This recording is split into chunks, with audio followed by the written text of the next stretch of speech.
So good morning students, again I am here for teaching you business studies. So as I was explaining that coordination is the essence of management, यानी coordination management का सार है, बिना coordination के management या business नहीं चल सकता, ठीक है। तो अगर आपसे बोर्ड में ये क्वेश्चन आता है कि coordination is the essence of management या कुछ भी ऐसा पूछा जाता है जिसमें कोऑर्डिनेशन की इंपॉर्टेंस दिखाई जा रही है, तो आप उसमें क्या एक्सप्लेन करेंगे? आप उसमें बताएंगे इंपॉर्टेंस ऑफ कोऑर्डिनेशन, ठीक है। अभी इंपॉर्टेंस मैं आपको समझाऊंगा, पहले मैं कोऑर्डिनेशन का नेचर और कैरेक्टरिस्टिक्स समझा देता हूँ। नेचर देखिए, नेचर फीचर कैरेक्टरिस्टिक्स मैंने आपको पहले बताया था, जो चीज़ जैसी है उसके बारे में वैसे बता दो तो वो नेचर फीचर या कैरेक्टरिस्टिक्स बन जाता है। तो फर्स्ट है इंटीग्रेट्स ग्रुप एफर्ट, यानी कोऑर्डिनेशन ग्रुप एफर्ट्स, यानी कुछ लोग मिलकर जो काम करते हैं उसको आपस में जोड़ता है। मैं अपना काम कर रहा हूँ, दूसरा टीचर अपना काम कर रहा है, हर टीचर अपना काम कर रहे हैं, लेकिन उसको आपस में मिलाने का या मिलजुल के काम करने का पर्पस क्या है कि हम सबका एक ही लक्ष्य, एम या गोल है जो कि इंस्टीट्यूशन का है कि सबसे अच्छा, सबसे बेस्ट रिजल्ट आए, सबसे अच्छी लाइफ हमारे बच्चों की हो और जीवन में वो बहुत तरक्की करें, अच्छी पोस्ट पे जाएं, बिजनेस करें तो बिजनेस की फील्ड में सबसे आगे जाएं। तो ये सभी टीचर का उद्देश्य है, लेकिन हर टीचर अपना अपना काम कर रहा है। हिंदी वाले टीचर हिंदी पढ़ा रहे हैं, बिजनेस वाला बिजनेस पढ़ा रहे हैं, मैं इंग्लिश वाले इंग्लिश पढ़ा रहे हैं, सब अलग अलग अपना अपना काम कर रहे हैं। किसी का काम एक दूसरे से कनेक्टेड नहीं है, लेकिन फिर भी सबको मिलजुल के काम करना होता है। सब टीचर आपस में बताते हैं कि हमने ये किया या ये हो रहा है, वो हो रहा है, ताकि हम सब मिलकर ऐसे डिसीजन ले सकें जिसमें आपकी भलाई हो, ठीक है।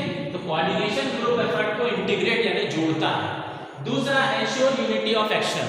यूनिटी ऑफ एक्शन मतलब सब लोग मिलकर एक ही दिशा में काम करें। सबका काम अलग अलग है, काम किसी का सेम नहीं है, लेकिन अलग होने की वजह से कोई ये ना सोचे कि मेरा काम जो था मैंने कर दिया, बात खत्म। नहीं, सबको मिलकर एक गोल के लिए एक डायरेक्शन में काम करना है, जो कि हमारे बिजनेस का गोल होता है, जो प्लानिंग में ही डिसाइड हो जाता है कि हम क्यों बिजनेस करना चाहते हैं। तो एंश्योर यूनिटी ऑफ एक्शन, यानी सब मिलकर एक ही डायरेक्शन में काम करें। तीसरा कंटिन्यूअस प्रोसेस। ये कंटिन्यूअस प्रोसेस वाला पॉइंट, डायनामिक फंक्शन वाला पॉइंट, ये पॉइंट आपको हर चैप्टर में आप लिख सकते हैं। कोई भी टॉपिक है अगर उसका कैरेक्टरिस्टिक्स या नेचर पूछा है तो ये कंटिन्यूअस प्रोसेस, डायनामिक फंक्शन और एक दो ऐसे पॉइंट हैं जो सब में चल जाएंगे, क्योंकि ये सभी मैनेजमेंट के हिस्से हैं। आगे जितने चैप्टर हैं वो सभी मैनेजमेंट के हिस्से हैं, और मैनेजमेंट के हिस्से होने के कारण जो मैनेजमेंट का फंक्शन है वो ही इनका भी हो जाता है। यानी कंटिन्यूअस प्रोसेस, डायनामिक फंक्शन, इसके बारे में आप किसी भी टॉपिक में ये सेम पॉइंट लिख सकते हैं। कोऑर्डिनेशन लगातार चलता है, मतलब ऐसा नहीं है कि एक बार आपने बिल्डिंग बना दी और काम खत्म हो गया, अब हमें कई सालों तक कुछ नहीं करना है, ऐसा नहीं है। कोऑर्डिनेशन कंटिन्यूअस प्रोसेस है, लगातार चलने वाली एक्टिविटी है। फोर्थ पॉइंट है परवेसिव। परवेसिव का मतलब मैंने आपको बताया था व्यापक। व्यापक मीन्स जो अपने आप में बहुत सारी चीज़ों को समेट ले, यानी एक काम ऐसा है जिसके अंदर बहुत सारे कई तरह के काम करने होते हैं, तो हम उसे परवेसिव बोलते हैं। तो कोऑर्डिनेशन परवेसिव है, मतलब इसकी ज़रूरत हर लेवल पे होती है। मैंने आपको बताया था कल टॉप लेवल, मिडिल लेवल और लोअर लेवल के बारे में। तीनों लेवल पे कोऑर्डिनेशन की ज़रूरत होती है ना, एट ऑल लेवल। फिफ्थ है responsibility of all managers. Coordination करना हर मैनेजर की जवाबदारी होती है ना। किसी भी लेवल पे, किसी भी पोस्ट पे जितने ऑफिसर्स बैठे हुए हैं उन सब की जिम्मेदारी है कोऑर्डिनेशन, ठीक है। अब मैं आपको बताता हूँ एसेंस वाला पॉइंट, जिसमें आप इंपॉर्टेंस ऑफ कोऑर्डिनेशन बताएंगे। इंपॉर्टेंस ऑफ कोऑर्डिनेशन में क्या आता है? फर्स्ट है ग्रोथ इन साइज। अगर आपके यहाँ अच्छा कोऑर्डिनेशन है तो आपका बिजनेस बढ़ेगा। अगर एक फैक्ट्री है, आप अच्छा प्रॉफिट कमाएंगे, दूसरी फैक्ट्री खुल जाएगी, और कमाएंगे तीसरी खुल जाएगी, इंटरनेशनल लेवल पे पहुंच जाएगी। तो कोऑर्डिनेशन अगर अच्छा है तो आपका बिजनेस ग्रो करेगा, आपके बिजनेस का साइज बड़ा हो जाएगा। दूसरा है फंक्शनल डिफरेंशिएशन। फंक्शनल डिफरेंशिएशन का मतलब क्या होता है कि एक प्रिंसिपल होता है डिवीजन ऑफ वर्क। आगे आप सेकंड चैप्टर में पढ़ेंगे प्रिंसिपल्स ऑफ मैनेजमेंट में। Principle of division of work क्या कहता है? वो कहता है कि काम को अलग अलग हिस्सों में बांट दिया जाए।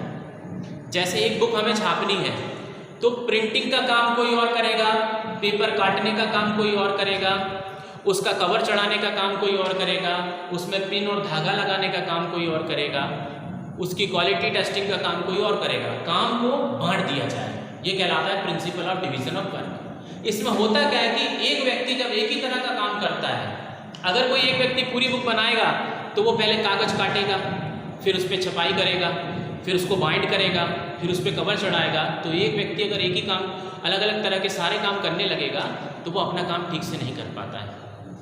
तो डिवीज़न ऑफ वर्क में हम क्या करते हैं, काम को बांट देते हैं। तो एक व्यक्ति एक ही तरह का काम हमेशा करता रहता है तो उससे क्या होता है कि वो उस काम में एक्सपर्ट हो जाता है।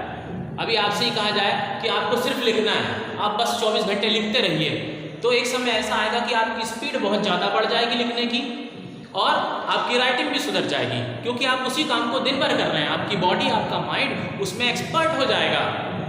ठीक है, तो डिवीजन ऑफ वर्क के कारण काम का स्पेशलाइजेशन हो जाता है, लेकिन अलग अलग बांटने के कारण काम बट जाता है। तो जो अलग अलग काम चल रहा है, फाइनली वो काम क्या है?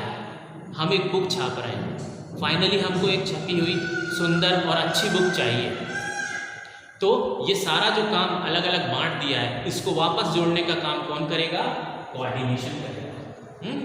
वही बता रहे हैं फंक्शनल डिफरेंशिएशन में कि जब अलग अलग पर्सन अलग अलग काम करते हैं तो उनको एक साथ जोड़ने का काम कोऑर्डिनेशन का होता है। तीसरा है स्पेशलाइजेशन। स्पेशलाइजेशन में आप क्या बताएंगे? स्पेशलाइजेशन में आप बताएंगे कि अगर कोऑर्डिनेशन नहीं होगा तो डुप्लीकेशन ऑफ वर्क हो जाएगा। डुप्लीकेशन मतलब मैं भी वही काम कर दूंगा, दूसरा भी वही कर देगा। देखिए, बड़ी कंपनी फैक्ट्री में बहुत सारे डिपार्टमेंट होते हैं, अलग अलग शहरों में फैक्ट्रियाँ होती हैं, अलग अलग जगह पे अलग अलग काम होते हैं। तो अगर सबको एक दूसरे के काम के बारे में नहीं पता होगा तो डबल काम हो जाएगा। जैसे मान लीजिए कि दो भाई हैं और उनसे उनके पापा ने कहा कि मुझे एक किलो सेब फल ला दो। दोनों भाई से बोल दिया। अब अगर वो दोनों भाई के बीच में कोऑर्डिनेशन नहीं होगा तो वो दोनों एक एक किलो सेब फल ले आएंगे। डुप्लीकेशन ऑफ वर्क, क्योंकि उन दोनों के बीच में कोई बातचीत नहीं हुई, उनको पता नहीं था। अगर होती तो एक भाई ने जैसे सेब फल लिए दूसरे को बता देता कि मैं ले चुका हूँ भैया मत लेना, है ना। काम डुप्लीकेशन नहीं होता। तो कोऑर्डिनेशन से ये होता है कि काम का डुप्लीकेशन नहीं होता है।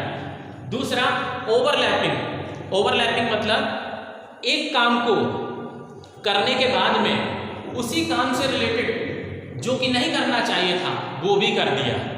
ओवरलैपिंग का मतलब होता है एक काम को किया और वो काम के बाद उसी काम को खराब करके दूसरा और काम कर दिया। जैसे मान लीजिए एक दीवार बनाई जा रही है तो एक वर्कर ने पूरी दीवार तैयार कर दी और उसको पूरा कंप्लीट कर दिया, लेकिन दूसरा आया और उसने सोचा कि इस पर अभी काम बाकी है या हुआ नहीं है और उसने फिर से उस दीवार पे कुछ काम कर दिया, तो पुराने वाले का काम खराब हो गया, नया हो गया उसमें। लेकिन इसे बोलेंगे ओवरलैपिंग। ओवरलैपिंग यानी एक जो काम हो चुका है उसी काम को फिर से रिपीट कर दिया गया। डुप्लीकेशन ओवरलैपिंग में थोड़ा सा फर्क है दोनों सेम। तो स्पेशलाइजेशन में यही बताना है आपको कि काम का ओवरलैपिंग नहीं होती है, डुप्लीकेशन नहीं होता है। फिर नेक्स्ट पॉइंट है कोआर्डियल एटमॉस्फेयर। यहाँ देखेंगे ये कोआर्डियल, CORDIAL। कोआर्डियल का मतलब होता है बंधुत्व, मतलब भाईचारा, है ना। कोआर्डियल मतलब सौहार्द, खुशी, प्रेम के साथ जब हम कोई काम करते हैं उसको बोलते हैं कोआर्डियल। तो कोऑर्डिनेशन से कोआर्डियल एटमॉस्फेयर यानी आपसी भाईचारे का, स्नेह वाला, खुशी वाला माहौल बनता है। और खुशी के माहौल में जब भी कोई काम करता है तो उसका काम बिल्कुल परफेक्ट होता है, बिल्कुल अच्छा होता है। अगर कोई दुखी मन से परेशान होकर किसी काम को करेगा, आप भी देखते होंगे कि कई बार जब हम बहुत जल्दी में कोई काम करते हैं तो वो काम गलत हो जाता है, हड़बड़ा जाते हैं, क्योंकि वहाँ पर हमारे दिमाग और हमारी बॉडी के बीच में कोऑर्डिनेशन नहीं होता है। तो जहाँ पर अच्छा माहौल होगा वहाँ पर काम भी बेस्ट होगा। तो ये काम कोऑर्डिनेशन का होता है। सब मिलते जुलते रहते हैं, बातचीत करते रहते हैं, बताते रहते हैं एक दूसरे के डिपार्टमेंट और काम के बारे में। फिर है बैलेंस डेवलपमेंट। बैलेंस डेवलपमेंट मतलब कोऑर्डिनेशन जहाँ पर होता है वहाँ पर डेवलपमेंट यानी कि विकास हर चीज़ का होता है। हर चीज़ का मतलब हर डिपार्टमेंट का, हर एम्प्लॉय का, हर वर्कर का, हर लेबर का, सारे मैनेजर्स का, सारे ऑफिसर्स का और मालिक का भी, सबका डेवलपमेंट होता है। तो ये था इम्पोर्टेंस ऑफ कोऑर्डिनेशन। कोऑर्डिनेशन एक बहुत इंपॉर्टेंट पॉइंट है, ध्यान रखिएगा, इसको पढ़ना और सीखना अभी छोड़ना नहीं। अब देखिए आपकी बुक में केस स्टडीज दिए हुए हैं बहुत सारे, और केस स्टडी CBSE बहुत ज़्यादा मात्रा में पूछता है। इस बात का ध्यान रखेंगे आप कि केस स्टडी आपको पढ़नी है। अब केस स्टडी में कोई फिक्स नहीं है कि आपकी बुक से ही आएगा। अधिकतर केस स्टडी आपकी NCERT बुक से आती हैं। ये बात ध्यान रखिएगा कि आपको NCERT बुक तो खरीदनी पड़ेगी केस स्टडी पढ़ने के लिए। देखिए ज़्यादा महंगी नहीं है, NCERT की बुक बहुत सस्ती आती हैं। हालांकि उसमें मैटर कम होता है, सिर्फ मेन टॉपिक दिए रहते हैं और थोड़ा बहुत 2-4 लाइन समझाई होती है। लेकिन केस स्टडी NCERT बुक में से बहुत ज़्यादा आती है। बाकी तो जो पेपर बना रहा है उसके पास जो बुक है, जिस भी राइटर की बुक है उसकी उठा के वो केस स्टडी दे देता है। अपने से कोई नहीं बनाता, आजकल किसी के पास इतना टाइम नहीं है कि बैठ के खुद अपनी केस स्टडी बनाए। ठीक है, तो आप ध्यान रखिएगा कि मैं जो भी टॉपिक आपको समझा रहा हूँ उनकी केस स्टडी आपको पढ़नी है। अभी जब सारे बच्चों के पास बुक हो जाएगी, सबके पास एक जैसी बुक होगी, तब मैं आपको केस स्टडी सॉल्व करना सिखाऊंगा। जब ये चैप्टर ख़त्म होगा लास्ट में, तब आपको मैं सारी केस स्टडी के बारे में समझाऊंगा। और आप NCERT बुक ज़रूर ले लेना, 100 रुपये के अंदर आ जाएगी, ज़्यादा महंगी नहीं आती NCERT बुक, लेकिन उसमें आपको केस स्टडी ज़रूर मिल जाएंगी। आप ध्यान रखिएगा, इकोनॉमिक्स है, बिजनेस है, इनकी आप NCERT ज़रूर ले लें, क्योंकि इससे क्वेश्चन बहुत सारे आएंगे। ठीक है, तो अभी कोऑर्डिनेशन मैंने आपको समझा दिया, इम्पोर्टेंस समझा दी। यहाँ पर हम हमारा टॉपिक ठीक ख़त्म करते हैं। नोट्स आपके तैयार रखिए, मिश्रा सर आपको कॉल करेंगे, सरजीत मिश्रा सर, और आपकी कॉपी मंगाएंगे, चाहे जैसे मंगाएं, फ़ोटो मंगाएं या जिस भी तरह से मंगाएं, लेकिन वो मंगाएंगे और आपको देनी होगी।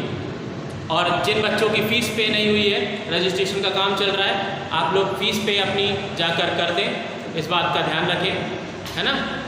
ठीक है, ओके, थैंक यू।